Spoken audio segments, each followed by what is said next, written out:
familiar name week here on the Final Cut, apparently, as we look at yet another name of a filmmaker whose work we've covered before. Yes, we're looking at Justin Armeo's Xanadu Hellfire. Let's see if we can see that. Yeah, Xanadu Hellfire. Check that Blu-ray out. It's a great cover, huh? Xanadu Hellfire, written and directed by Justin Armeo, gives us the story of 9-year-old Ruby, who has a hero in her comics, Xanadu Hellfire.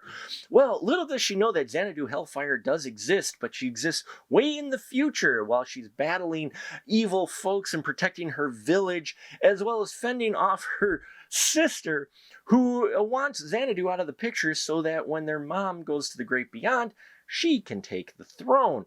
Well, little old Ruby manages to successfully open up a portal and pull Xanadu into the present day. And we see how Xanadu deals with living in a world that's not so apocalyptic, bonding with Ruby, and also trying to fend off her sister, who does not want Xanadu to return, so that Raven, her sister, can take the throne.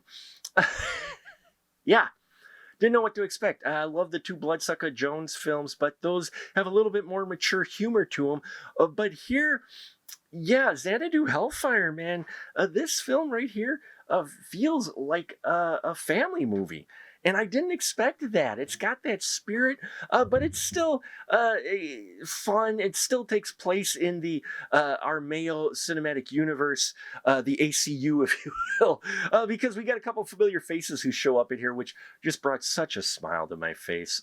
Definitely. The burger joint's being run by two familiar faces, and I loved that they popped up. But to our main characters, Xanadu Hellfire is played by Macy Manir, and yeah, she is the true hero. She doesn't have some darkness to her. She doesn't have some, whatever you usually are used to seeing with post-apocalyptic heroes. No, she is a tried and true hero on the good guy who is on the light side, and I love that. I love that they kept her character like that, and I love the chemistry she had with Arya Surik, who plays Ruby. These two felt like sisters when they are on screen. They're just having a blast with some of the scenes that they have, and yeah, Arya really holds her own with the adults in her acting. She isn't the annoying acting kid you might think you get, especially for it being an independent film that it is. No, she holds her own and she puts in a solid performance. She also has a great chemistry not only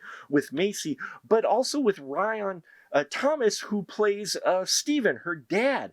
These two felt like father-daughter quite a bit. I mean, there's a natural chemistry between these two, and it didn't feel fake or forced. You felt like this was a true father-daughter pairing, and that really helped in selling the heart of this film and get you invested in these characters. Now, as far as Raven Hellfire, who's played by Ariana America, she brings it. She is definitely the polar opposite to Xanadu Hellfire, and she holds her own as well. There's no good side to her either. No, she's pure power hungry, just out for herself. And she's got two great minions as well, who I found entertaining. Everybody I find very entertaining in here. And just when you think you've hit all the characters, there's more fun characters to show up, like Dennis, played by Dan Charles Lee. Love the Dennis character in here. And Jordan Maldonado playing Meliana. And I hope I pronounced it right. She was wonderful too, the dark one. She shows up as this kind of like a character similar to like a Wednesday character of sorts, or what we've seen in Heathers, I've seen Winona Ryder's characters play before, and she's in that. And yeah, it's done in that 80s style, but it's so light-hearted and fun. There's special effects in here, which I thought were done really well. The animation, especially for the type of film it is and being sci-fi, and the costume design was phenomenal in here. Just every character having their own identity through their costuming. They put some work into it. They put work into, there's a reptile guy who looks really cool. I mean, all of it does look like it's ripped from the 80s, but it's supposed to.